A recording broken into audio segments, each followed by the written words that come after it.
chat, pero no sé si ustedes me dicen. Bien, se escucha perfecto. Entonces, les contamos cómo va a ser la dinámica de esta reunión. Nuestra invitada es Mariela Puga, ella estuvo presente en una asamblea anterior que hicimos. Va a dialogar con Sergio Saninelli de ADUNS y con Laura Carboni de AGDUBA. Vamos a hacer las preguntas a través del chat. Lo hacemos de esta manera porque como esto después va a estar subido en YouTube para que sea más ordenado. Y un poco contarles para quienes se suman por primera vez que venimos de una coordinación nacional de trabajadores, tanto docentes como no docentes, de universidades de todo el país, en algunos casos trabajadores de base, también integran esta coordinación referentes sindicales de distintos sindicatos de todo el país. En esa asamblea que hicimos hace 2 semanas, logramos tener algunos acuerdos de acciones a realizar. Una de ellas fue el 17 de junio pasado, impulsar fuertemente el paro de la Conada Histórica en la semana que pasó, no en esta sino en la anterior. Apoyar las medidas que se estaban llevando a cabo en ciencia y técnica en los lugares que se hicieran. Impulsar una campaña por la realización de 10.000 videos para el efectivo cumplimiento de la ley de financiamiento y una serie de otras medidas que acordamos en esa asamblea de hace 2 semanas atrás. Vamos a volver a realizar una asamblea virtual el día miércoles y hemos pensado como estas dos instancias como separadas. Por un lado, la reunión, la charla de hoy desde el punto de vista más legal, debido a la novedad que hubo esta semana respecto al fallo de la Corte, para ver cuáles son los caminos a seguir desde el punto de vista jurídico, pero nosotros entendemos que la coordinación nacional tiene como potencia la acción política, entonces por eso el miércoles la asamblea va a girar en torno a cómo nos organizamos para hacer cumplir la ley con las herramientas de lucha que nosotros tenemos, con la acción directa y demás. Entonces, bueno, la semana que viene también tenemos el 1 de julio, además de estar la asamblea, son las acciones de ciencia y técnica, de CONICET, que en Buenos Aires se van a realizar en el polo científico, en otros lugares del país también se van a estar llevando a cabo actividades y la asamblea virtual va a ser a las 18:30 también a través de Zoom. Hecha esta presentación así muy general, les dejo la palabra a quienes van a llevar a cabo esta charla, Mariela, Sergio y Laura. Les repetimos que las preguntas las escriban en el chat. Hay dos compañeras que se van a encargar de sistematizar y de hacer llegar las preguntas para que sean respondidas en su totalidad. Laura, ¿querés? Sí, ¿qué tal? Buen día, compañeros. Primero saludar a todo el mundo. Otro sábado por la mañana reunidos aquí porque cada tanto aparecen las novedades que salen así como rápidamente. Así que, bueno, nada, como hoy se trata de una reunión más que nada informativa y para esclarecer algunas cuestiones, porque seguramente a todo el mundo le pasa que a partir de la novedad de lo que falló la Corte Suprema, bueno, todos empezamos a intercambiar adentro del grupo porque algunos abogados decían una cosa, otros abogados otra, es decir, como que hay ahí hay poca claridad en el marco jurídico. Después, por supuesto, y esto lo vamos a tratar en la asamblea próxima, la lucha más allá de la vía jurídica o de la vía judicial sigue por otro lado. Por eso es importante que podamos hacer la asamblea del día miércoles, que esperemos, porque acá en el polo nosotros como AGDUA vamos a participar, estamos convocando para ir al polo científico el día miércoles junto a todos los sectores de ciencia y técnica. Todo parece indicar que va a ser una gran concentración porque desde diferentes lugares se están convocando, a TECONICET, JCP y una cantidad importante de asambleas de diferentes lugares. Así que, bueno, el miércoles también va a ser, un miércoles primero va a ser también una jornada de lucha. Nosotros, por supuesto, como sindicato universitario, llevamos la bandera del cumplimiento efectivo e inmediato de la ley de financiamiento universitario. Así que, bueno, eso, nosotros vamos a recepcionar las preguntas, dos compañeras las van a ordenar y nos vamos a ir turnando con Sergio para ir leyéndolas para que tanto Mariana como, no sé si Mariana en principio pueda ir respondiendo frente a todas estas inquietudes. Muchas gracias.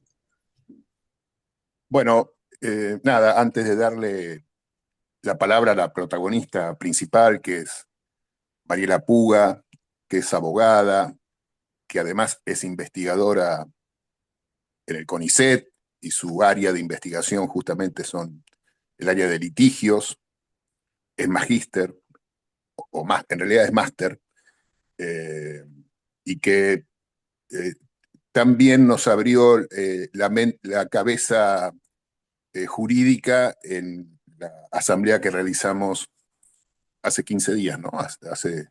Sí, un sábado que fue hace 15 días, 14 días. La novedad que tenemos también, porque digo, este grupo genera una gran atracción desde que nació, y la novedad que tenemos es que se va a conectar seguramente en un rato el doctor Pablo Manili, que es el abogado patrocinante hola,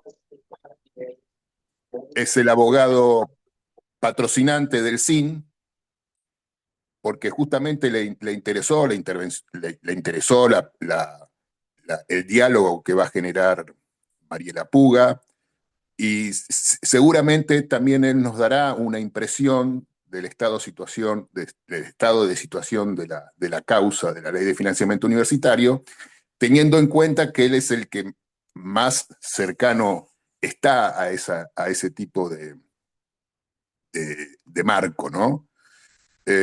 Así que creo que lo de hoy va a ser un diálogo muy interesante con respecto justamente a las implicancias y el futuro de nuestra ley de financiamiento universitario, teniendo en cuenta eh, eh, dos momentos importantes que surgieron en los últimos 20 días. Bueno, el primero es el acta acuerdo que firmaron el 10 de junio el gobierno, el CIN y las federaciones docentes y no docentes, con excepción de la CONADO Histórica.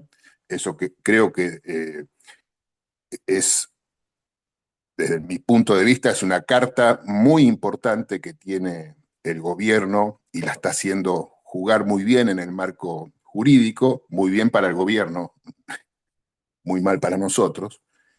Y la otra es lo que ocurrió hace 3 días, que es el fallo sorpresivo también de la Corte Suprema de Justicia, rechazando el recurso extraordinario federal que presentó el Poder Ejecutivo hace como 45 días, y por ende dejando en firme la medida cautelar que solo impacta en dos artículos de la ley, que es el artículo 5 y 6, que son la recomposición salarial de docentes y no docentes y las becas estudiantiles.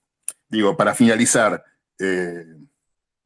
llegamos a este estado, a esta situación, eh, no solo por el camino judicial, ¿no?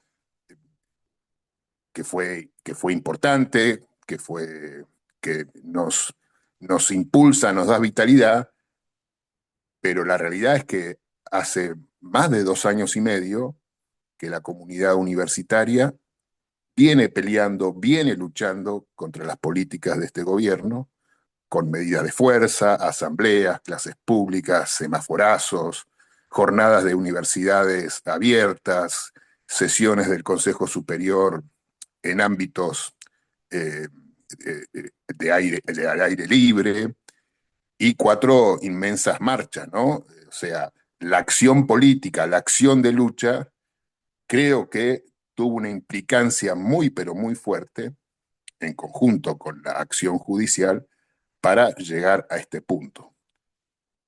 Que volvemos a decir, insistir, es una primera batalla, eh, tenemos que considerarla como una victoria y entendemos y ojalá se desarrolle la ejecución de la medida cautelar lo más inmediatamente posible. ¿Qué quiere decir esto? Que tengamos el dinero en el bolsillo lo más rápidamente posible a partir de la ejecución, y ese dinero tiene que ser en gran parte retroactivo al mes de noviembre.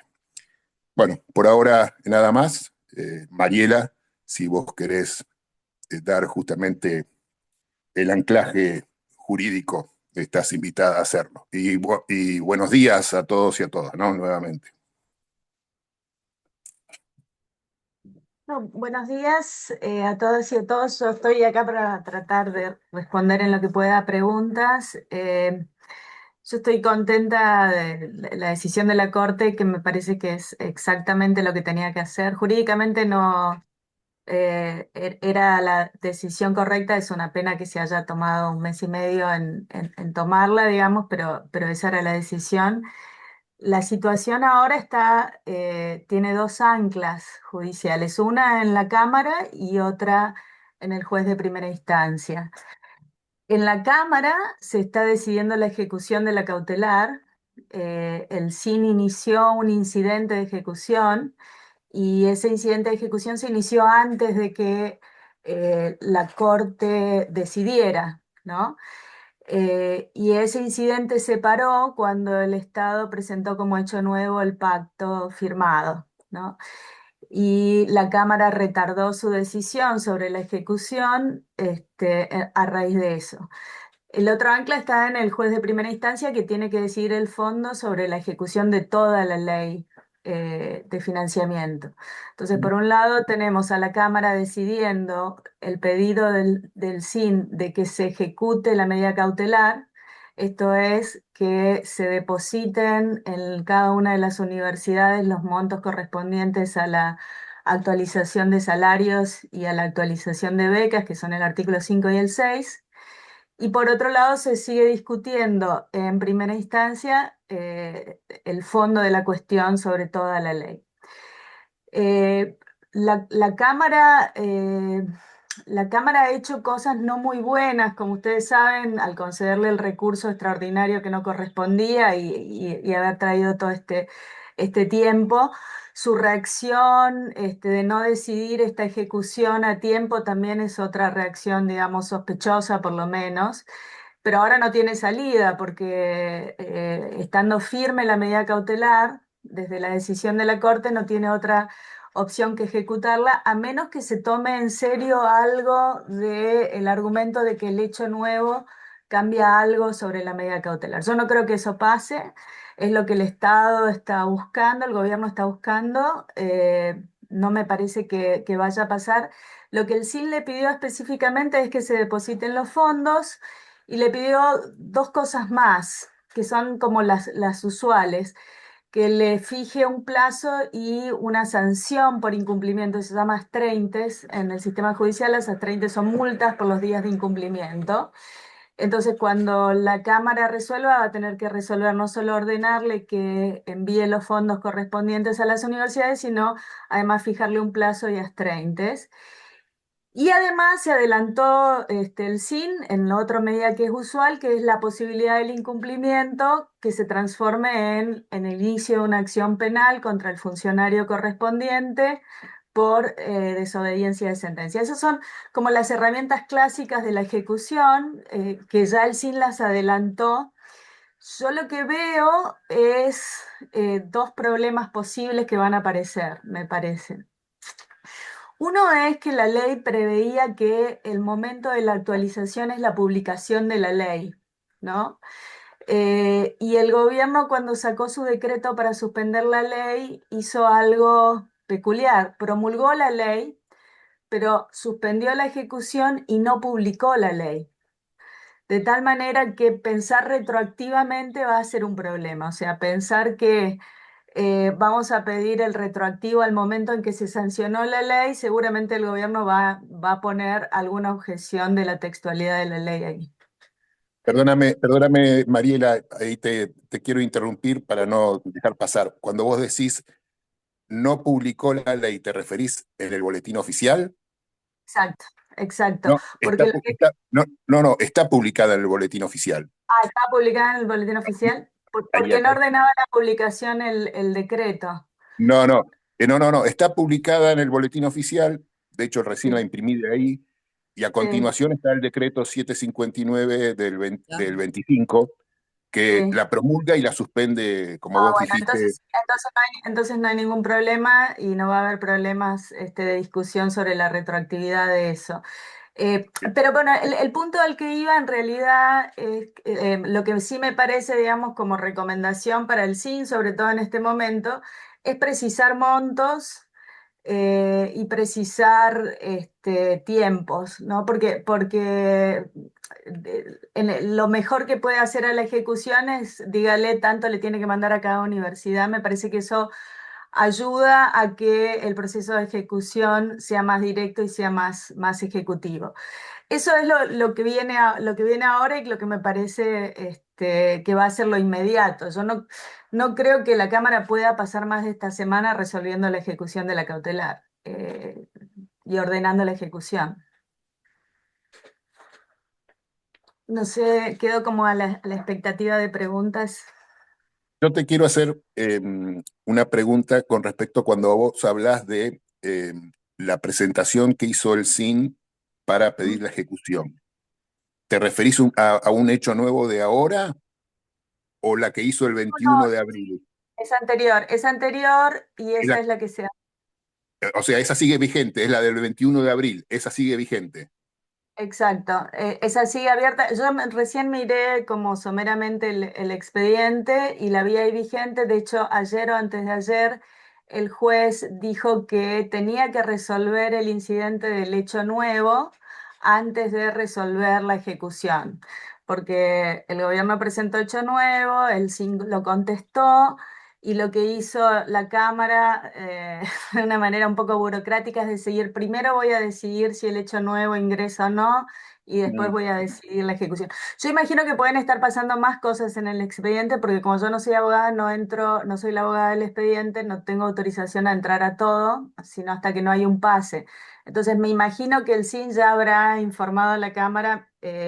Dado que la Corte rechazó el recurso y que ahora esto está firme, se acabó toda discusión y ordene. Me imagino que eso ya lo habrán hecho seguramente, pero yo no lo puedo ver todavía.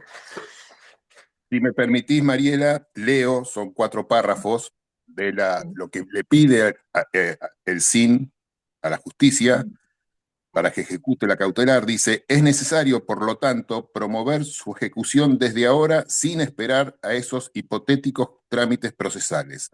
A tal fin, solicito se intime al Poder Ejecutivo Nacional a dar inmediato cumplimiento a la medida, enviando a cada universidad la partida presupuestaria que le corresponde, incrementada desde el modo que se ordenó en la cautelar.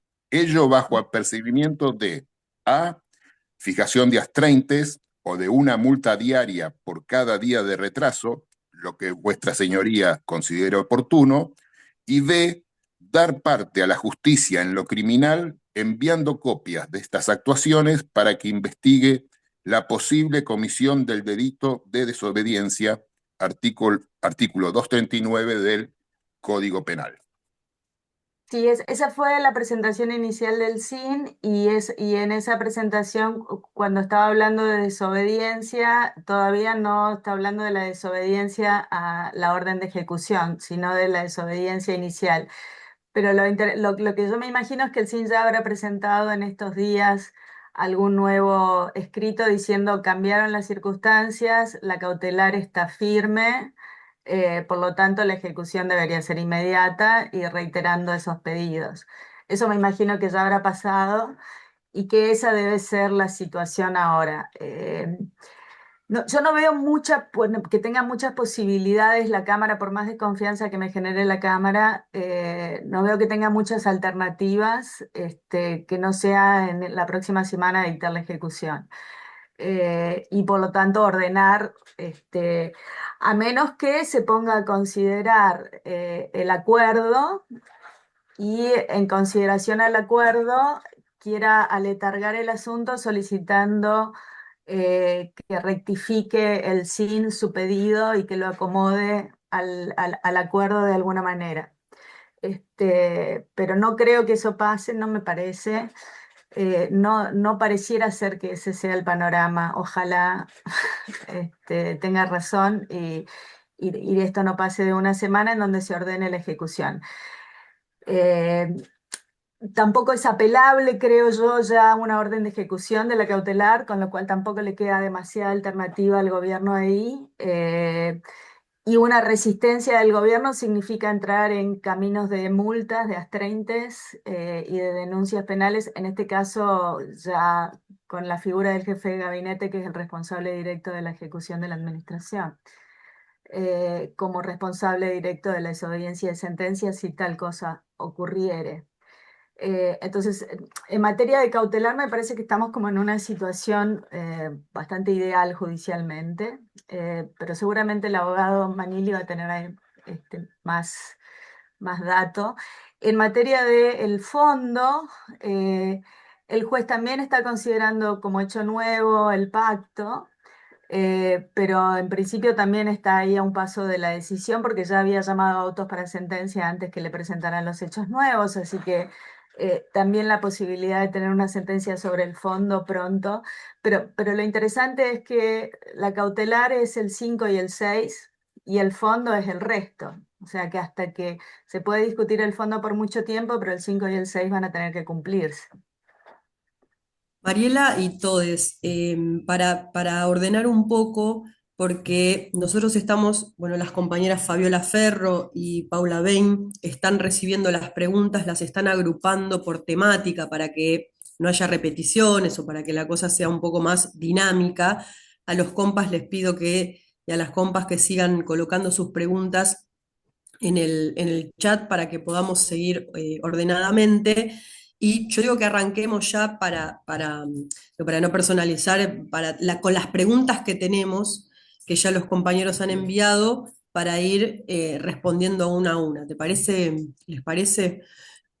La primera pregunta, miren, acá, que creo que es la pregunta, si tienen que aplicar la ley de inmediato y pagarnos desde ahora, o, dice quien escribió, si nos abrocharon con el acuerdo y hay que esperar a noviembre. No sé por qué noviembre, pero bueno, eso es una pregunta que te la ligo porque es muy parecida a si hay establecido un tiempo de cumplimiento efectivo de los artículos 5 y 6 y por supuesto cuáles son las consecuencias para el gobierno en caso de no cumplir.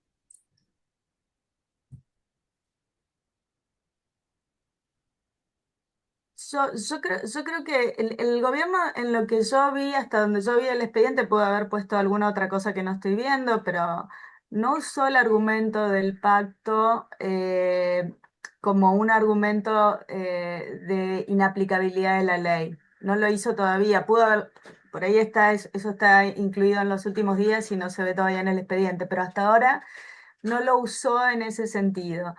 Lo que dice el 5 y el 6 es que inmediatamente tiene que producirse la transferencia y que tiene que cumplirse, con lo cual si el juez de cámaras dice eh, ejecútese, significa haga la transferencia como le pide el SIN. A menos que pase algo raro, como que el gobierno empiece a discutir lo del pacto, pero hasta ahora yo en el expediente no lo veo, por eso quizás Manili, que tiene un acceso a los últimos días, yo en el expediente hasta donde lo veo, y que es antes del fallo de la Corte, no veo que se esté discutiendo la inaplicabilidad. Eso que dijo el gobierno por la prensa, de que ya estaba cumpliendo, eso no está en el expediente hasta antes del fallo de la Corte, por lo menos. Manili todavía no está conectado. ¿Eh? Seguramente va a responder eso cuando se conecte.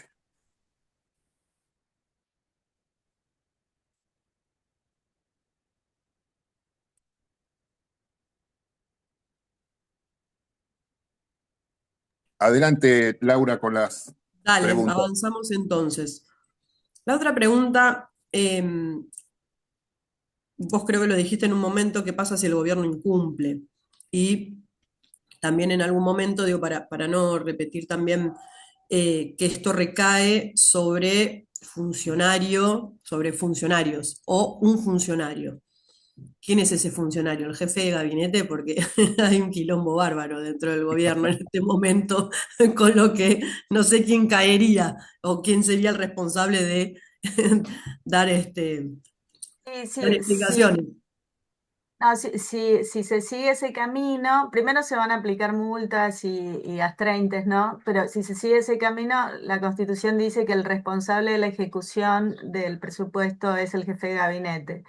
Entonces, el funcionario responsable de la desobediencia es directamente el jefe de gabinete.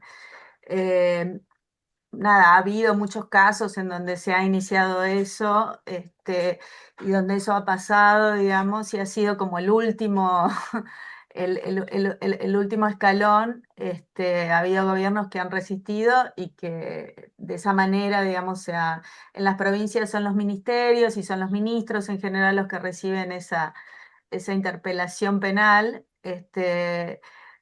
Muchos la resisten, digamos, la resisten sin problemas.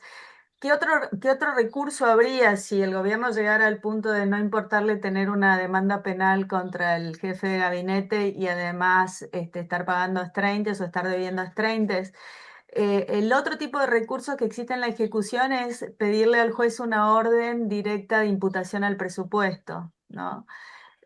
Yo creo que eso va a pasar en relación al cumplimiento total de la ley seguramente. Si llegáramos a tener sentencia en algún momento y sentencia definitiva, el pedido de ejecución sería un pedido de imputación al juez. Eso ha pasado en algunas provincias en algún momento y lo que se hace es, se imputa para el presupuesto del año siguiente.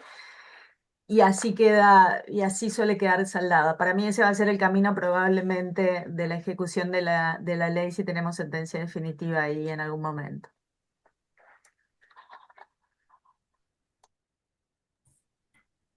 Muy bien, no sé, Sergio, si querés seguir vos o... No tengo las preguntas, estaba buscando eso, Ah, por no eso. entras. Bueno, yo estoy en un drive que Pero justamente no me lo mandaron a mí. No ahí tengo te lo problema, pero mando. dale, Eh, gracias. Te lo mandé al chat, Sergio. ¿Qué implica la retroactividad, Mariela? O sea, supongamos que hoy queda firme y nos pagan. O sea, en el mejor escenario posible, el gobierno finalmente desembolsa, abre la billetera y paga. ¿Qué tiene que pagar y hasta cuándo o qué es lo que se considera retroactivo? Son como dos preguntas distintas. Para lo cual yo no tengo una respuesta exacta, yo tengo como una respuesta legal que no va a ser numérica. Lo que dice la ley es que se debería actualizar desde el 23, desde diciembre del 23, con el índice de precios del consumidor hasta el momento de la sanción de la ley, ¿no? Entonces, deberíamos estar cobrando lo mismo que estábamos cobrando en términos adquisitivos que en diciembre del 2023. Eso es lo que dice. La retroactividad, según yo la entiendo, pero puedo estar muy equivocada porque soy no es mi campo, pero según lo que entiendo de lo que leo ahí, mi sensación es que la única retroactividad que podemos reclamar tiene que ver con la retroactividad al momento de la publicación de la ley. Es decir, lo que no nos actualizaron desde el momento de la publicación de la ley. No me parece, pero en esto Manili otra vez puede ser más exacto, que la retroactividad sea que nos den todo lo que no nos aumentaron a diciembre. Pero eso lo debe saber mejor alguien de un gremio que lo entiende mejor que yo.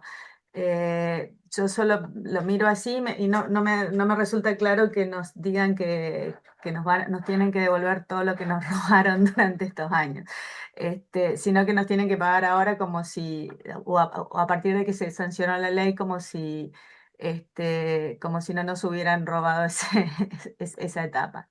Eso es lo que Mariela, entiendo.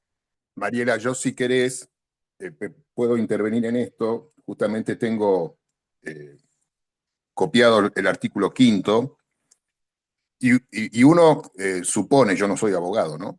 Uno supone que la cuestión de fondo, que es efectivamente que la ley quede plenamente vigente, y también la medida cautelar que hoy está firme y vigente, sería restituir el estado de la ley al momento de su publicación, ¿no? Entonces, ¿qué dice el artículo 5 en su primer párrafo? El Poder Ejecutivo Nacional deberá actualizar los salarios de los docentes y no docentes de las universidades públicas entre el periodo 1 de diciembre de 2023. Recuerden que ese mes fue el mes que más perdimos salarios. Ese mes hubo un 25,50% de inflación y un 5,5% de aumento salarial. O sea, perdimos 19%, 19 puntos solo en ese mes. No hubo un mes después que perdiéramos tanto en el mismo periodo de tiempo. Fíjense ustedes que en el acta pacto no escribieron en estas cuestiones que iban a tratar de compensar las pérdidas salariales. Escribieron las del 26, las del 25 y las del 24, pero obviaron, lamentablemente, justamente la de diciembre del 23. Sigo leyendo. Desde el 1 de diciembre del 23 hasta la sanción de la presente ley. La sanción fue en el mes, creo que fue el 21 de agosto. En agosto fue la sanción, se sancionó, y dice, en un porcentaje que no puede ser inferior al índice de precios al consumidor, informado por el INDEC, en el mismo periodo. Este aumento se hará efectivo al mes siguiente de la publicación de la presente ley en el boletín oficial. La ley se publicó el 21 de octubre del 2025, entonces yo entiendo que a mí me da un valor, eso, un porcentaje de 41,05%. Entonces yo entiendo que,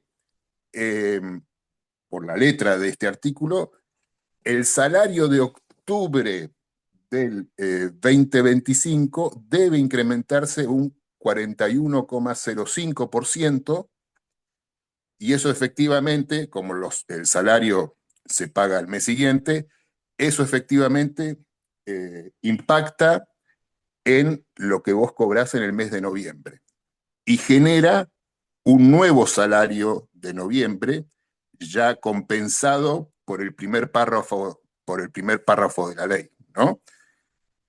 Y después sigue sigue con cuál es los próximos incrementos. Dice, el Poder Ejecutivo Nacional, al mes siguiente de la sanción de esta ley, o sea, sería septiembre del 25, deberá convocar con carácter obligatorio a la negociación paritaria con una periodicidad que no podrá exceder los 3 meses calendarios, asegurando en todos los casos y tramos de la negociación una actualización mensual no inferior a la inflación publicada por el INDEC.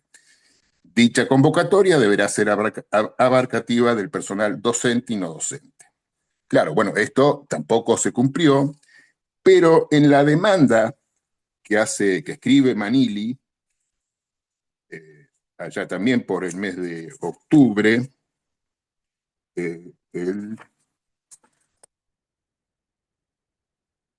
no tengo la fecha, pero sí, fue octubre o principio de noviembre, en lo que demanda el SIN dice, el porcentaje peticionado surge del propio decreto, aquí impugnado, que reconoció, está hablando del decreto 759 del 25, que es el que promulgó y suspendió simultáneamente. El porcentaje peticionado surge del propio decreto aquí impugnado, que reconoció que ese es el atraso que padecen los salarios docentes. Pero como la ley también dispone que las remuneraciones sean actualizadas mensualmente conforme al IPC, se ordene también cautelarmente la actualización mensual de las partidas destinadas a salarios de los meses siguientes. De lo contrario, dice el SIN, deberíamos estar promoviendo demandas y solicitando cautelares todos los meses. Esa es la única forma de mantener la cautelar efectiva, como mandan las normas constitucionales e internacionales que rigen el amparo. Y finaliza. Debe quedar en claro que lo solicitado cautelarmente es insuficiente para cubrir la erosión provocada por la inflación. Incluso ese porcentaje del 40,25 está calculado a julio del 2025. Es decir, omite incluir la inflación registrada en agosto 2025, que fue del 2,7, y septiembre del 2,1. Por lo cual, en el pronunciamiento sobre el fondo de la cuestión, la manda debe ser más amplia, incluyendo todos los periodos en los cuales los salarios se erosionaron como resultado de la inflación. Finaliza diciendo, los salarios son de carácter alimentario y como tales no pueden esperar. No hay forma alguna de indemnizar, ni reparar, ni suplir en el futuro la falta de recursos alimentarios para sobrevivir en el presente. Esto está escrito fines de octubre del 25. Eso es el escrito de Manili Sí, sí. en el pedido de cautelar, pero la cautelar, lamentablemente, todo lo que dice es cumplir de forma inmediata lo dispuesto en el artículo 5 y 6 de la ley. No aclara que al momento del cumplimiento se devuelva retroactivamente lo que no se cumplió, digamos, entre la publicación de la ley y el mes siguiente de la publicación de la ley y el momento en que se va a cumplir. Eso va a ser motivo de discusión probablemente, porque me imagino al Estado diciendo, bueno, voy a cumplir con lo que debía al momento de que era exigible la ley, es decir, un mes después de su publicación. Y eso va a generar alguna tensión probable ahí, digamos, porque la cautelar no lo aclaró.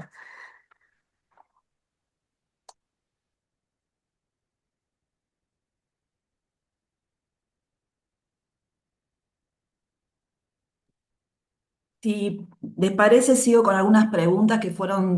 Ahí volvió Laura. Listo. Perdón, cayó el fumigador del edificio justo.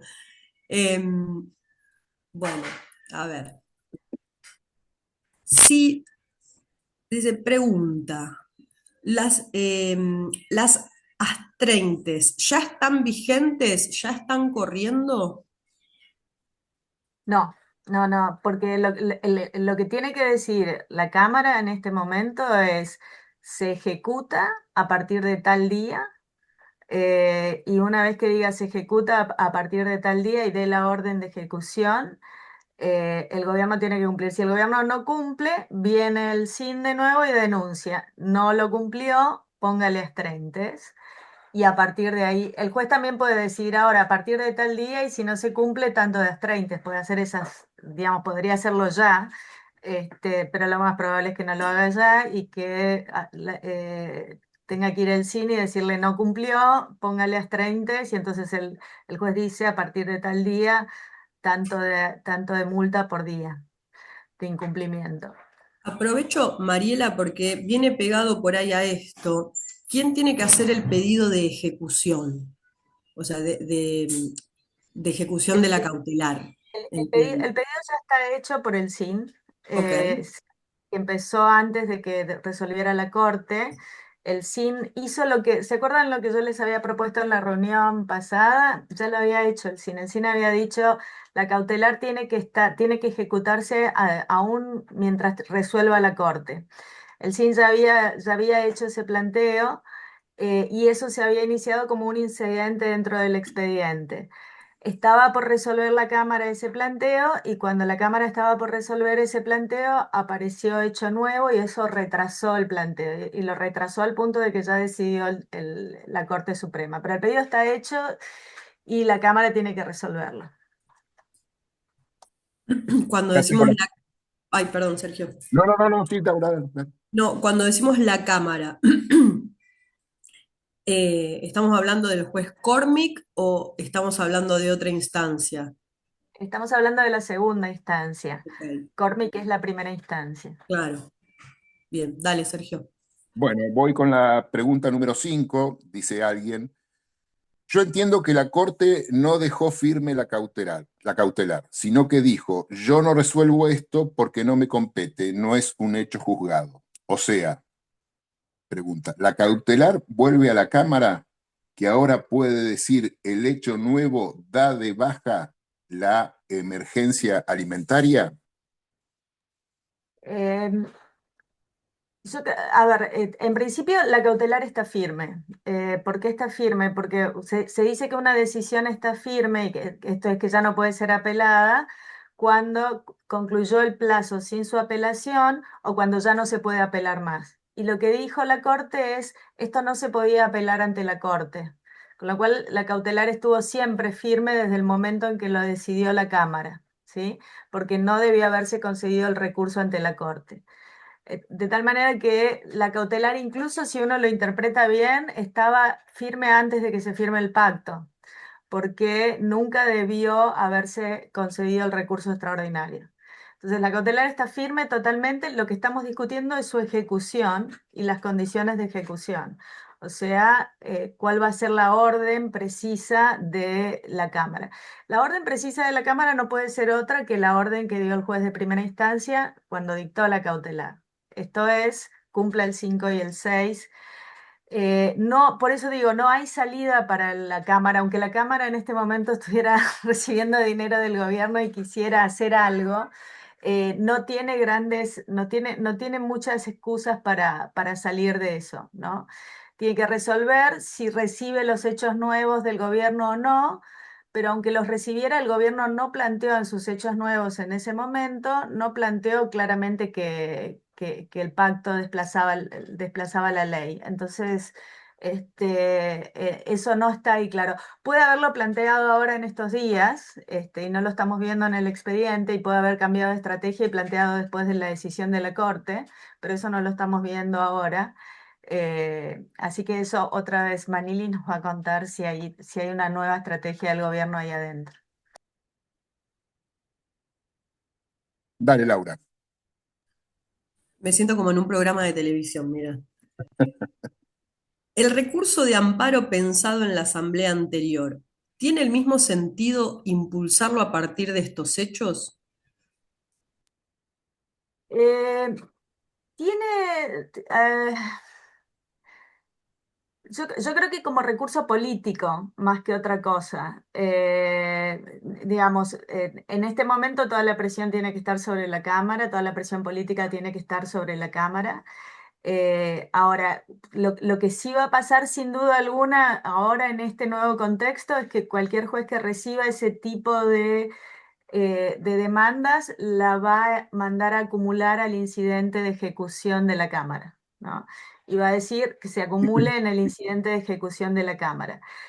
Tiene sentido en el sentido que si la Cámara quisiera hacer algo raro, como decir el pacto tiene alguna vigencia, entonces ahí tiene mucho sentido, digamos, que se presente, por ejemplo, un gremio que no pactó y diga, usted no me puede oponer ese argumento a mí, cumpla con una medida cautelar que está vigente.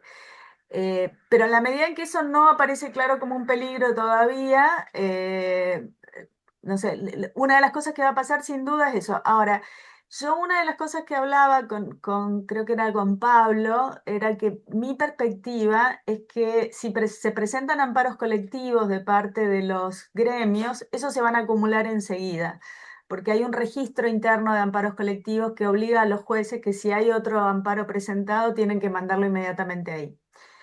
Ahora, si se presentan acciones individuales, como yo les decía en la reunión pasada, pueden pasar cosas. Pueden pasar cosas. Hay muchos jueces muy diversos en todos lados y pueden pasar cosas.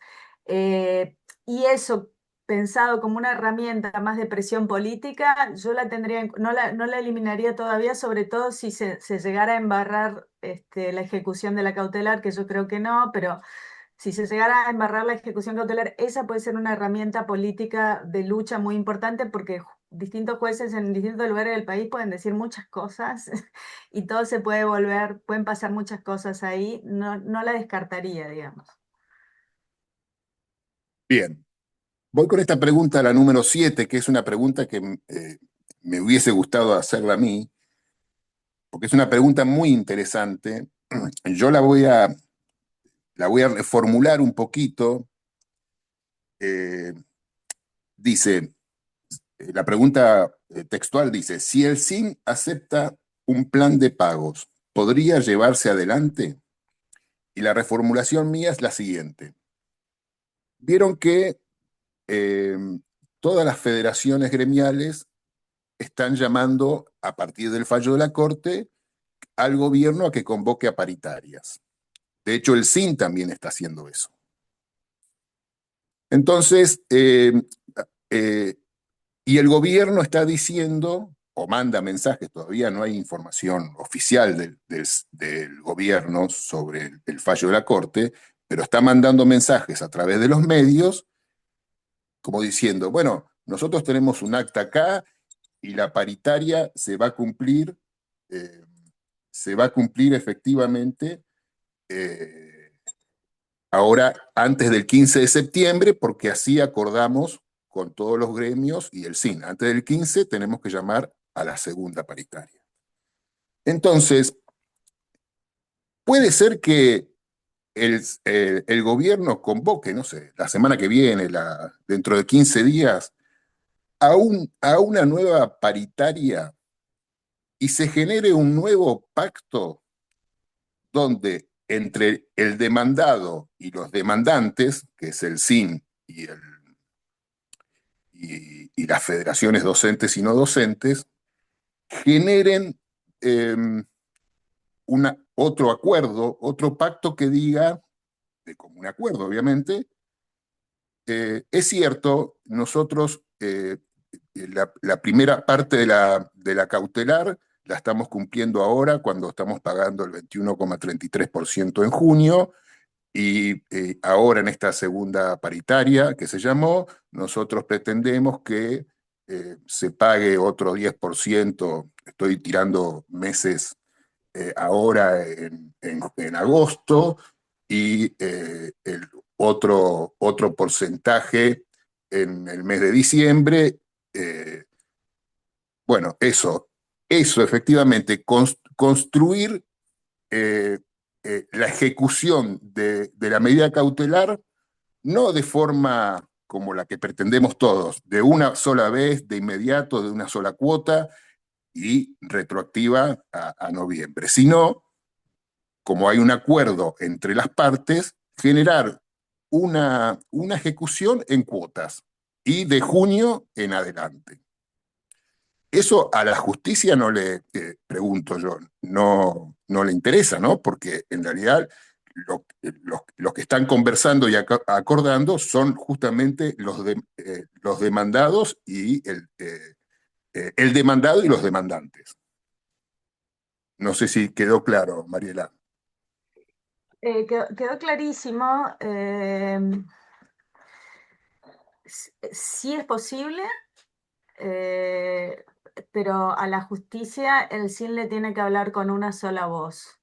Es decir, o va y le pide la ejecución como manda la ley, o va y le dice que tiene un acuerdo y pide la homologación del acuerdo judicial para que eso detenga la ejecución de la cautelar. O sea, lo que no puede hacer el cine, es como ha venido haciendo hasta ahora, es tener dos discursos, digamos, decir, yo pacto una paritaria, pero sigo exigiendo en la justicia el cumplimiento de la ley. O sea, si el cine hiciera eso, digamos, si el cine entrara ahora en una paritaria, eh, bueno, eso se va a presentar como hecho nuevo y el juez va a querer saber si eso es un acuerdo un acuerdo que él tiene que homologar judicialmente como la forma de cumplimiento de la cautelar. Y ahí el SIM va a tener que informar y va a tener que decir, o sea, si este es mi acuerdo de cumplimiento y nosotros está todo bien, o pedir astreintes, incumplimiento de sentencia, sanción penal al- entonces, o sea, ahí me parece que se van a ver, se va a ver la verdad, digamos, porque hay un punto. También el gobierno, esto son cosas, nadie sabe qué pasó, en realidad todo lo que pasó ha sido muy raro, nadie sabe realmente lo que pasó, pero una de las versiones es que el gobierno esperaba que la Corte le retuviera el caso y no lo hizo y que por lo tanto se comió ahora una paritaria y ahora una cautelar encima, ¿no? Si eso es así, tampoco el gobierno va a querer seguir dando paritarias, digamos, si le siguen exigiendo el cumplimiento de la cautelar por otro lado, digamos. Me parece que el gobierno solo va a pactar una paritaria si es un acuerdo judicial. Y el SIN para eso tendría que ir a decir, abandonar su exigencia de cumplimiento de la cautelar. Eso creo que se le cae el cielo encima, me parece. O sea, posible es, no sé si políticamente es viable. Sí, digo, por eso me extraña el pedido, hasta la CONADU histórica, que no firmó, está pidiendo paritarias con el gobierno.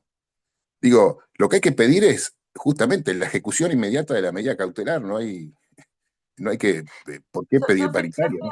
Yo fui a una reunión de ADIUC también el otro día y también me sorprendí con eso, ¿no? Porque cuando pregunté si las cosas cambiaban en el pedido de paritaria ahora que no, seguían como con la misma. Realmente no sé muy bien por qué. Yo ahí creo que lo que pasa es que la cautelar está garantizando ciertas cosas, pero no todas las cosas que son las más urgentes para el SIN. Entonces, una paritaria podría permitir que se incluyan otras cosas, como se incluyó en este primer pacto, en esta primera paritaria. Entonces, nada, me imagino que algo así puede ser, pero otra cosa no, la verdad es que no. Me parece muy difícil, digamos, que en una situación como esta presenten una paritaria como un acuerdo que quieran homologar judicialmente como la forma de cumplimiento de la cautelar. Me parece que seguramente Manile lo va a contar ahora, pero van a ir con todo a tratar de cumplirle, yo creo que a tratar de que se ejecute. Laura, Bueno, acá aparece una pregunta que yo sospecho tiene que ver con si los trabajadores que no son, o sea, no somos el SIN o que no son una federación, si desde nuestro lugar solo queda esperar la resolución de Cámara y seguir elucubrando pactos secretos. Yo sospecho que la pregunta viene por el lado de si un trabajador o trabajadora podría impulsar alguna exigencia para el cumplimiento de la cautelar, aun cuando originalmente no fue parte del amparo o no es parte del expediente, por decirlo de alguna manera. Sí, puedo dar una respuesta teórica en principio. Hay otra respuesta que requiere más estudio del expediente. En el expediente hay varias presentaciones de ATE, de otras, que se incorporaron por conexidad, ¿no? O se acumularon porque tienen el mismo objeto, ¿no? Eh, yo no sé bien cuáles son el contenido de esas, pero lo que yo puedo decir en términos teóricos es que presentaciones de quienes no firmaron el pacto podrían construir un expediente con intereses diferenciados. Yo creo que hablé algo de esto la vez pasada. El cine está representando a la clase de la comunidad universitaria, esto es trabajadores, docentes, no docentes, estudiantes, a todo el mundo está representando al cine en este momento. Entonces, lo que deciden los jueces es en relación a los intereses de esa clase.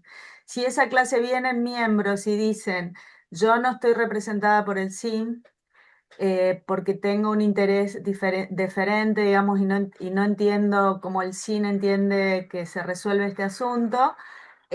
Bueno, ahí el caso se vuelve complejo y los jueces tienen que decidir diferencialmente, ¿no?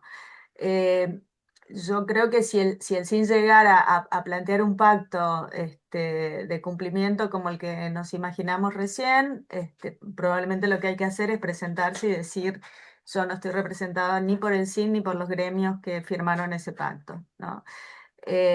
Ahora, mientras eso no ocurra, generar intereses diferenciados con una Cámara que le gusta tomar cualquier excusa para retrasar la ejecución, yo no sé si, y probablemente Manili también les pedirá por favor que no lo hagan, digamos que es algo que... Ahora, en el momento en que aparece una paritaria y que aparece una cosa, yo creo que lo que inmediatamente hay que hacer es presentarse y pedir que se trate...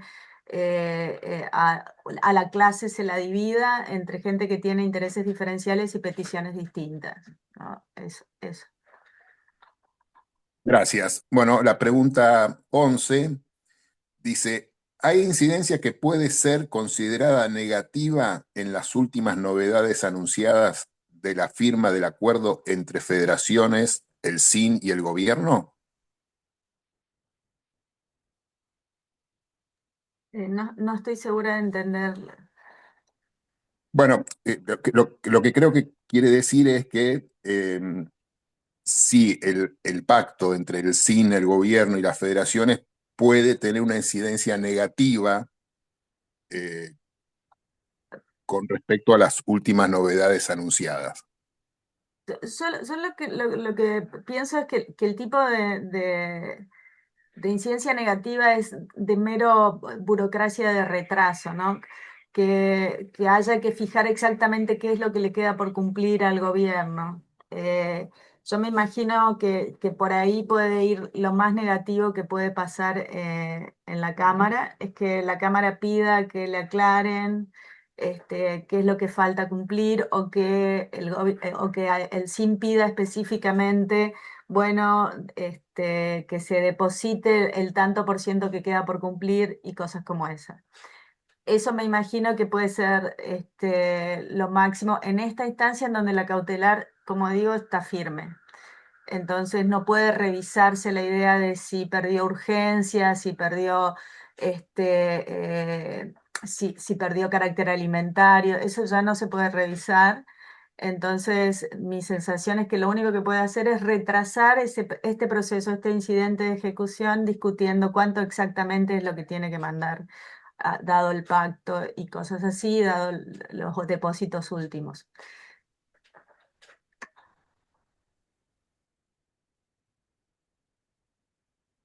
Laura, Sí, sí, ahí voy.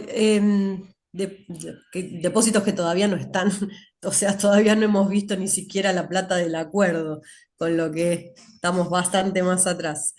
Yo creo que esto ya está respondido, pero igualmente la vamos a leer. Dice, si el gobierno decide no pagar, ¿podemos legalmente exigir a cada universidad el pago?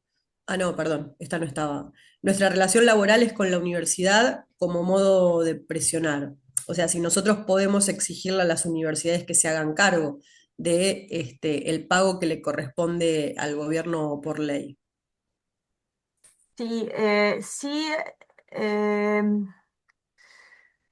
Solo quiero aclarar una cosita de lo anterior, que fíjense para mostrar lo importante que ha sido la decisión de la Corte, porque si la Corte entraba a considerar el recurso sobre la medida cautelar, podría considerar que la medida cautelar había perdido elementos y hubiera sido, pero como la Corte dijo que no correspondía al recurso, la medida cautelar está vigente y eso es muy importante, digamos, que lo tengamos en cuenta. El pacto pudo haber causado daño, ya no puede causar ese daño que pudo haber causado si la Corte lo hubiera revisado al recurso. Y con respecto a si se puede demandar a las universidades, eso es un asunto muy interesante porque hay que tener en cuenta que quienes nos están representando son nuestros empleadores, ¿no?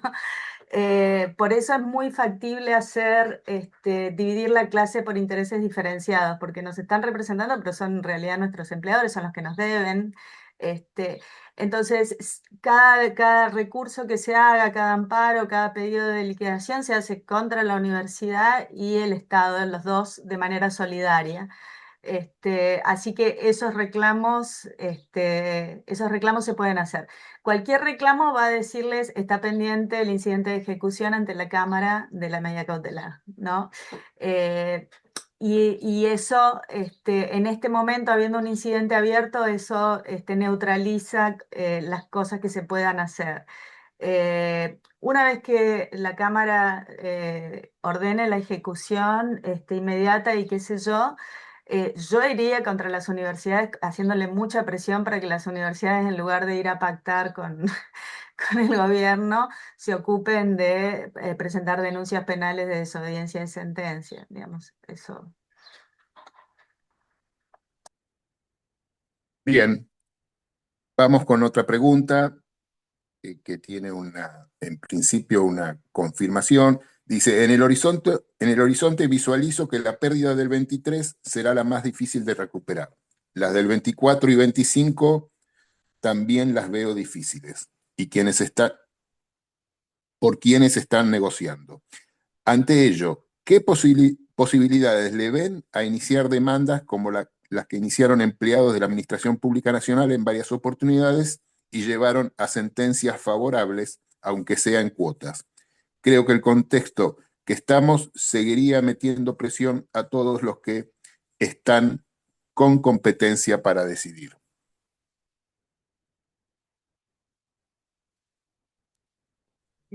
¿Alguien que me cuente cuáles son las demandas a las que se refiere? Bueno, no sé quién escribió esto, a ver si lo podemos.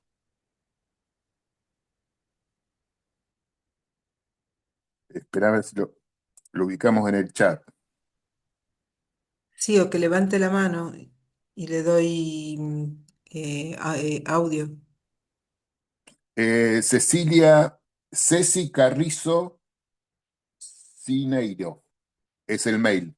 Ceci Carrizo Cineiro.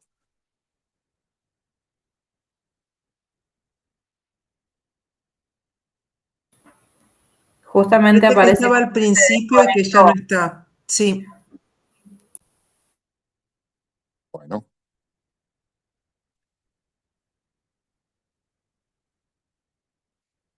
seguimos con otra pregunta. Ujú. Sí, Dale. sí, sí, insisto en que es una buena estrategia los litigios individuales contra las universidades, llegado el momento, dado que la universidad no puede irresponsabilizarse de eso diciendo yo pacté con el gobierno, digamos. No, no, no puede hacer eso. Entonces, en cuanto haya una orden de ejecución de la Cámara, esa no es una mala estrategia, me parece que es una buena estrategia que impide, digamos, pactos posteriores, digamos, por menos.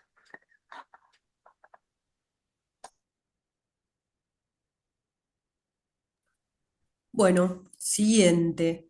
Dice, si en el mejor de los casos cobráramos los retroactivos, ¿serían estos importes alcanzados por el impuesto a las ganancias?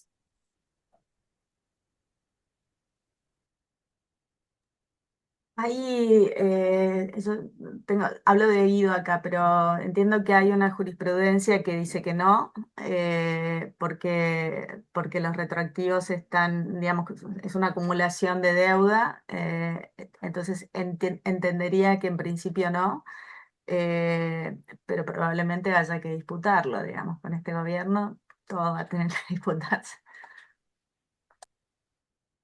Sí, con otros gobiernos recuerdo que cuando te pagan algo que te adeudan y te viene todo en el salario, el descuento te lo hacen y después para que te lo devuelvan vos tenés que hacer un trámite reclamándolo. No es que es automático que te dicen, ah, bueno, esto no te lo voy a tocar, sino que te dormiste y fuiste.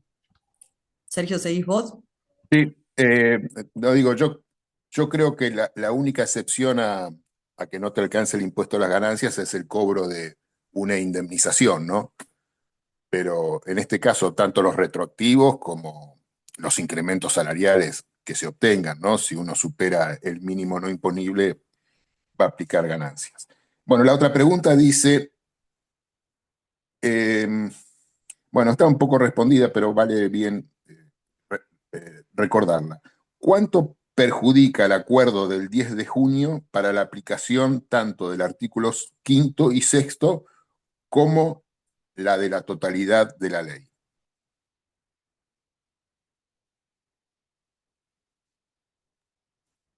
Me parece que hablamos un poco de eso ya.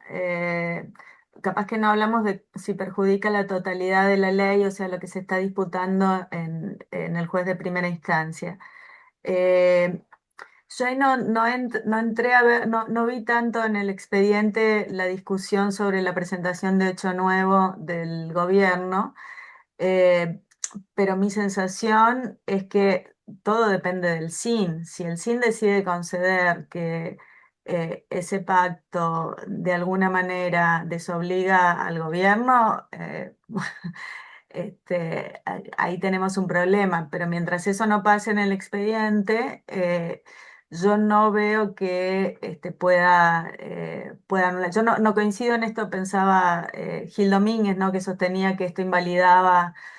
Yo creo que no, si el SIN no lo concede.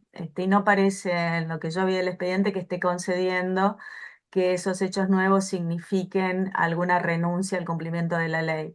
Entonces, mientras eso no pase, lo máximo que puede pasar es que sea, bueno, se cumplió parcialmente, tiene que cumplir lo que falta, pero no veo que eso invalide para nada la demanda.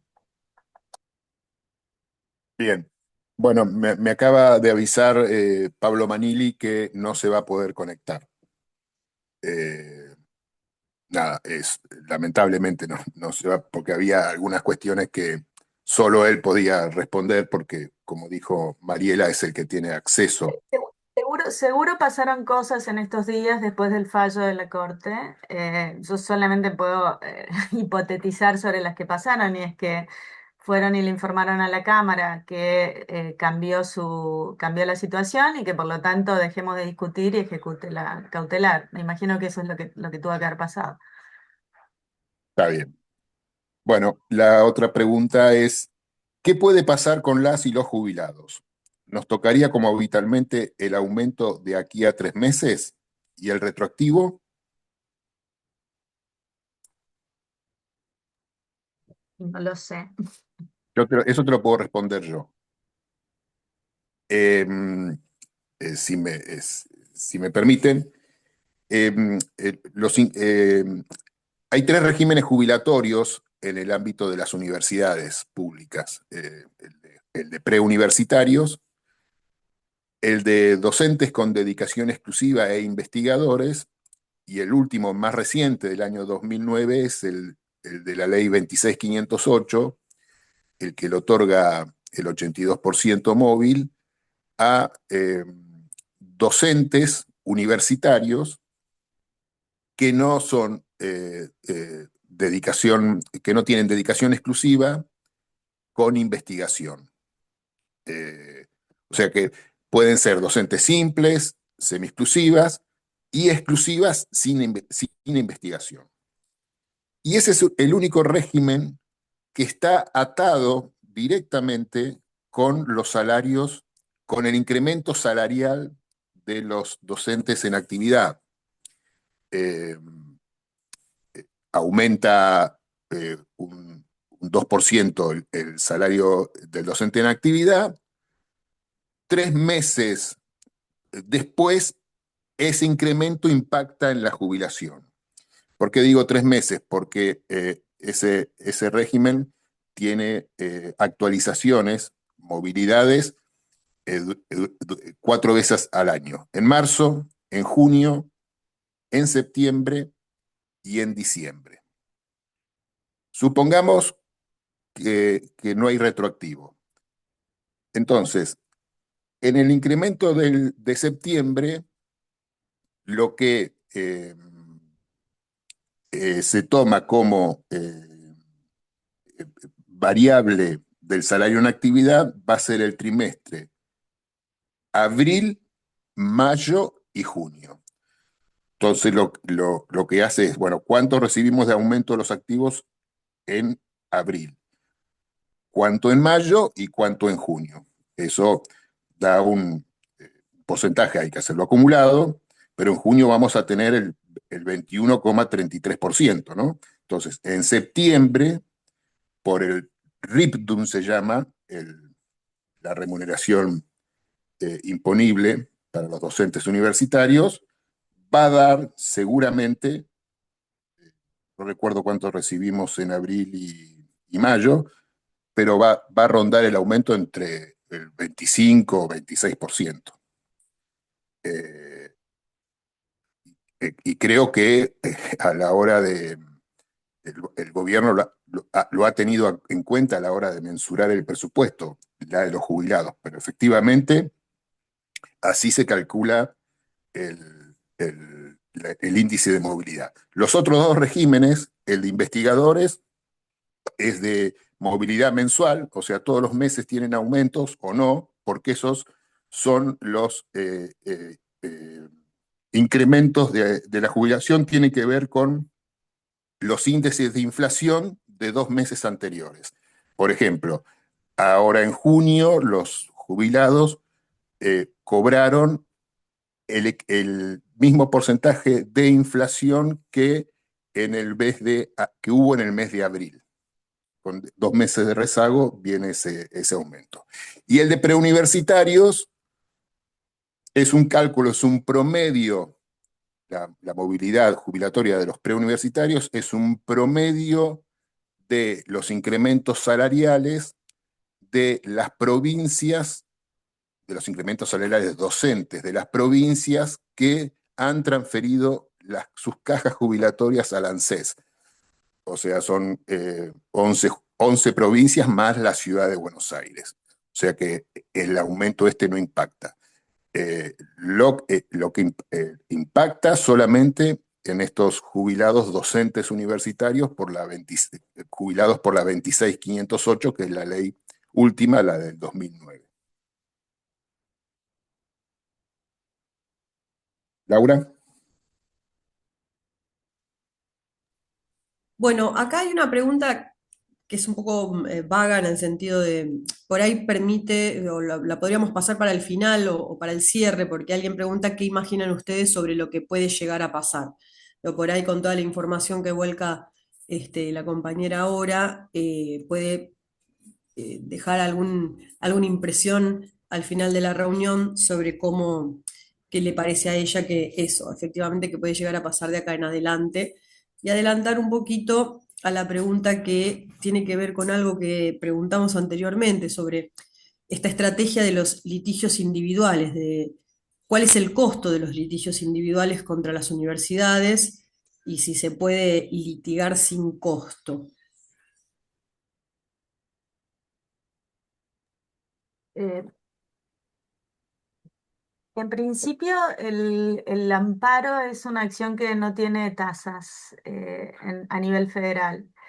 Y los costos son abogados, en principio, eh, y depende de cada jurisdicción, digamos, depende de cada provincia. No es una acción que sea costosa en general, digamos, no es una demanda de daños y perjuicios, una demanda de divorcio, no es una demanda tradicional, entonces tiene algunas ventajas que no tiene tasas, que está eximido de tasas. Siempre se puede ir a la Defensoría Pública Federal y quizás, de acuerdo al procedimiento del lugar, encajar para tener un abogado gratuito de la Defensoría. Eh, Eso, digamos, porque el costo mayor en general suelen ser honorarios de abogados. Eso, este, también me parece que se podría hacer un amparo modelo y eso facilitaría y reduciría costos, en todos los lugares, digamos, eso. eh, no sé si eso responde. Yo te puedo informar porque nosotros el miércoles que viene, el 1 de julio, vamos a presentar un amparo colectivo representando a nuestro padrón de afiliados y afiliadas como sindicato. Acá en la justicia lo vamos a presentar al juez federal de Bahía Blanca. Y justamente ayer hablábamos con nuestro asesor letrado en cuanto a costos. El de inicio es muy pocos, hay que pagar el IUS, que son 80.000 pesos. Y yo le pregunté, bueno, en caso que perdiésemos, digo, es casi imposible perder este amparo, ¿no? Por todos los antecedentes que hay. Pero bueno, puede llegar a que el juez federal lo haga perder. Y bueno, eso también está tasado en una sigla que se llama UMA, y eso reporta alrededor de las costas, ¿no? 2.900.000 pesos. Son costos para un sindicato que son totalmente asumibles, o sea, el riesgo por ese lado, en nuestro caso, va a ser cero económico, ¿no? Por eso decidimos el miércoles que viene presentar ese amparo.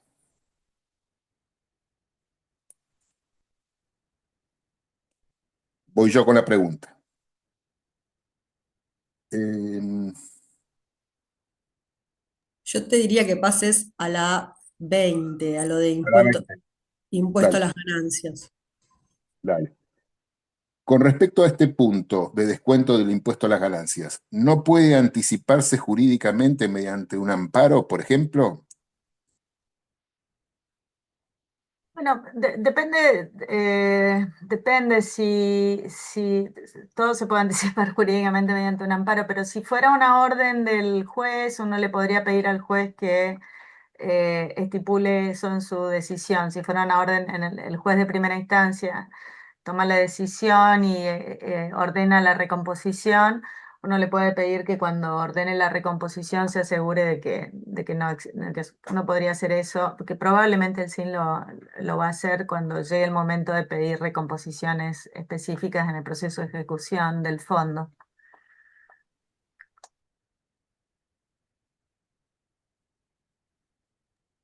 Bueno, y creo sería la última esta, no sé si se termina resolviendo la cuestión de fondo, supongamos que en julio 2027. ¿Qué pasaría con el ajuste por inflación y su correspondiente retroactivo?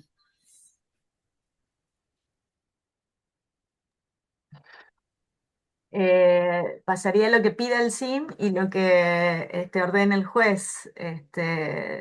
Mucho no puedo prever ahí porque es como lo piense la demanda y cómo el juez se lo conceda, digamos. O sea, qué le pida el SIN y que se conceda finalmente.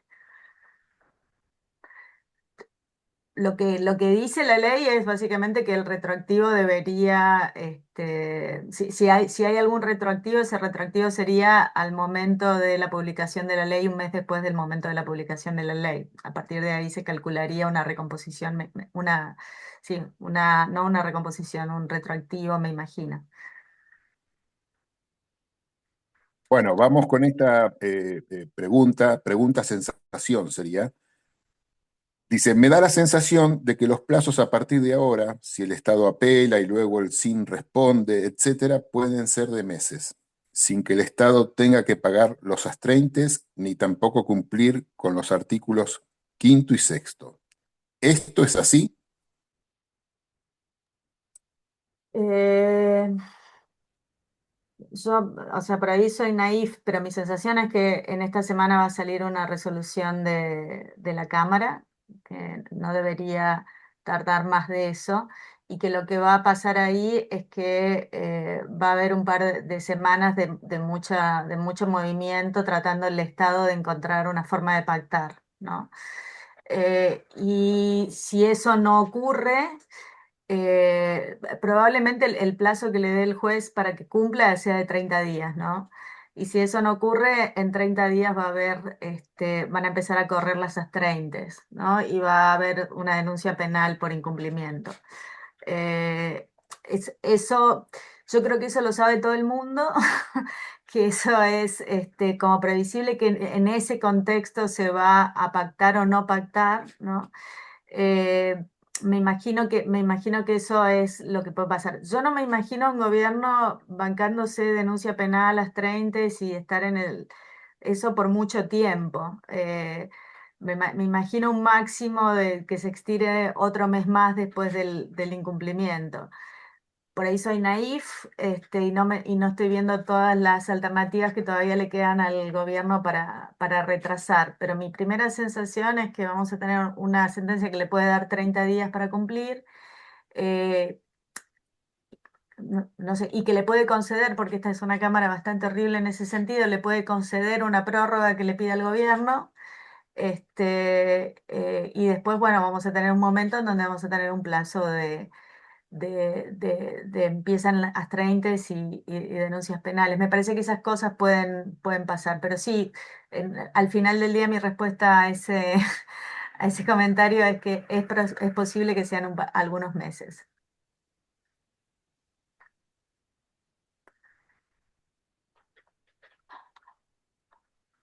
Bueno, ahí alguien, seguramente eso lo pueden definir, no sé, pregunta con quién se puede asesorar para presentar un amparo, por ahí si alguien pone su contacto en el chat, lo puede resolver de ese modo. Eh, y quedaría finalmente lo que decíamos que estaba antes, de cuál es la impresión tuya, Mariela, de cómo deviene esto. O sea, qué es lo que vos observás que puede ocurrir y que va a pasar a partir de, bueno, de este nuevo hecho, ¿no? No lo sé, no lo sé, no lo sé porque yo nunca pude entender por qué hubo un acuerdo antes de la decisión de la Corte. Para mí eso fue sorpresivo y habla de un montón de circulación política ahí que me parece que desconocemos. Eh, yo sí tengo la sensación por ahí diferente a lo que escuché en mis gremios. Yo soy afiliada a Diuc acá y qué sé yo, y sí tengo una sensación diferente de... eh, yo creo que tenemos una posición jurídica muy sólida, muy fuerte, y creo que hay momentos en que la justicia no puede hacer otra cosa, por más horrible que sea. La Corte lo demostró, digamos, que hay un momento donde no puede hacer otra cosa que lo que hay que hacer. Y creo que esta Cámara no va a poder hacer otra cosa que lo que hay que hacer, que es ordenar la ejecución y ordenar las astreintes y ordenar la denuncia penal. ¿Qué hacen políticamente con eso? Mi sensación también, y por eso digo puede ser naif, es que es muy difícil que el gobierno quiera exponerse a lo que significa el incumplimiento de sentencia, por lo que significa en términos de seguridad jurídica y de que puede significar en mercados y en cosas que ellos, para ellos son importantes, digamos. Entonces, yo en esos contextos, para mí hay una fuerte presión sobre el gobierno ahí que no se está evaluando. Por otro lado, también hay que reconocer de que la pérdida del Estado en términos simbólicos es inmensa, porque si el Estado termina perdiendo este caso, el caso de fondo, ¿no? Se invalida su estrategia en el caso de discapacidad y se invalida su estrategia de bloquear las cosas que hacía el Congreso. Entonces se invalida, digamos, una herramienta política muy fuerte que ha tenido el gobierno hasta ahora. Perder el caso de fondo, yo creo que el gobierno podría llegar a ceder, cumplir con la cautelar para pactar, anular el caso de fondo y no tener una sentencia que le anule una herramienta muy importante para ellos para disuadir a otros colectivos. Ni hablar de lo que podría significar una sentencia de cumplimiento de esta ley en todo el resto de los colectivos que han sido del sector público que han sido afectados. Entonces, es demasiado lo que tiene para perder el gobierno en esto. Yo creo que lo que va a tener que hacer es un control de costos, digamos, porque una sentencia de fondo, que por ahí la de fondo a nosotros nos interesa menos que la de cautelar en lo inmediato. La de fondo para el gobierno son costos altísimos. Por eso que a mí me conmovió tanto el acuerdo político que hubo, porque era mucho lo que tenía para perder el gobierno. La negociación tendría que haber sido mucho mejor, digamos. Lo que está en juego para nosotros tangible es mucho, pero simbólicamente para el gobierno es mucho mayor. Entonces, eso, ese es como mi único análisis ahí de que perder este caso de fondo para el gobierno va a ser demasiado grande, con lo cual debería tratar de transar, por lo menos cumplir la cautelar. A Sí, ver, con este gobierno nunca se sabe igualmente por dónde va a ir. A veces parece que la tiene clarísima y otras veces decir, pero ¿por qué te metiste ahí? En fin, a ver, también, hay una última pregunta, Laura, a que ver, dice, si se termina resolviendo la cuestión de fondo, supongamos que en julio del 2027, ¿qué sí, pasaría? eso yo lo leí ya, ¿eh? Ah, perdón, estaba ocupado No, en otra. pero a propósito de lo que cuenta Mariela, también uno podría pensar que si el gobierno tiene tiempo de estirarla hasta el 2027 y que en el 2027 cambie el escenario político, ya sea porque el gobierno pierda, o sea, el problema se lo traslada al gobierno que sigue, sea quien sea. Bueno, muchas gracias. Vamos dando cierre a esta actividad. Gracias a Mariela, Laura, Sergio por hacerse cargo de la conversación sobre este tema. Creo que trajo mucha información que nos hacía falta para poder pensar en cómo seguir. En principio creíamos necesaria esta instancia, sobre todo para pensar las acciones políticas, los plazos y demás. Sabemos que no podemos confiar en la justicia, que tenemos que seguir presionando para que esta ley se cumpla. Por eso la asamblea del próximo miércoles, 1 de julio a las 18:30, ya vamos a estar compartiendo el enlace y el resto de la información, porque lo que se viene conversando es que esto nos tiene que dar un impulso para prepararnos para un no inicio del segundo cuatrimestre hasta que se cumpla la ley. La razón está de nuestro lado, creemos, estamos convencidos de eso. Por ello es importante que participemos en la asamblea del miércoles con esta perspectiva de lucha, de seguir presionando en las calles, de fortalecer las herramientas que están de nuestro lado, que es esto, ¿no? La acción colectiva, coordinada, poder construir, bueno, esto, un gran paro hasta que el gobierno efectivamente no le queda otra opción que cumplir con lo que nos debe. Recordar que estamos con la campaña de la realización de 10.000 videos. Tenemos un Instagram que es Trabajadores Universitarios. Pueden hacer sus videos y etiquetarnos, arrobarnos, ponernos como colaboradora a esa cuenta y los vamos a estar compartiendo. La recomendación es que sean videos de no más de 1 minuto. Recordar que el miércoles también están las acciones en CONICET a nivel nacional, que se va a realizar una acción en el Polo Científico a las 11:30, creo que es, de la mañana, y nos vamos a volver a encontrar en la asamblea virtual para, bueno, precisamente coordinar las acciones a seguir y las intervenciones que vamos a tener dentro de nuestros propios sindicatos a partir de, bueno, de lo que podamos ir acordando. Muchas gracias a todos y a todas por sumarse. Vamos a Mara, subir esta grabación al canal de YouTube, seguramente de Trabajadores Universitarios. No lo pudimos hacer de la transmisión en vivo, pero sí se va a subir a esa cuenta. Mara, una cosita más. Digo, desde algunos sindicatos, como el nuestro, tenemos la firme decisión de que si la cautelar no se ejecuta totalmente para cuando inicie el segundo cuatrimestre, la idea es ir a un paro hasta que efectivamente la medida cautelar se ejecute. Y espero que eso se ramifique en otras asociaciones de base y seguramente, y ojalá en las otras federaciones docentes, ¿no?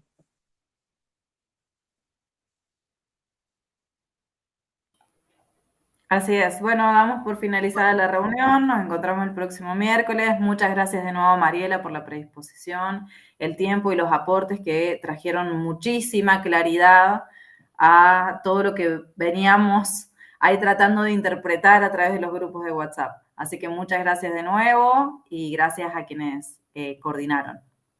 Gracias a todos y todas. Gracias, Mariela, ¿eh? Sí, gracias Mariela, gracias a Laura, a Sergio, a Mara. Y yo quería agregar esto que decía Sergio, nosotros desde AGD, de hecho hicimos 7 semanas de paro seguidas desde el inicio del primer cuatrimestre, en muchos casos en soledad, Absoluta soledad. absoluta soledad, pero porque entendíamos que era la medida y era la medida que se votaba en asambleas. Así que sí, veremos la fórmula si es no inicio, paro por tiempo indeterminado, pero para eso hay que construirlo y reforzar la invitación para la asamblea del miércoles, que ya va a estar prontamente el formulario para inscripción y pedirles que lo repliquen, porque cuantos más seamos, mejor. Gracias. Sí, yo me llevo mucha información de acá. El miércoles nosotros tenemos plenario de secretarías generales en la CONADO Histórica, con lo que ahí seguramente va a haber mucha discusión en torno a estas novedades, así que Mariela nos haya dado un montón de herramientas para ir a ese debate también es sumamente valioso. Mariela, te agradecemos mucho y nos vemos el miércoles en la Asamblea Nacional. Abrazo a todos.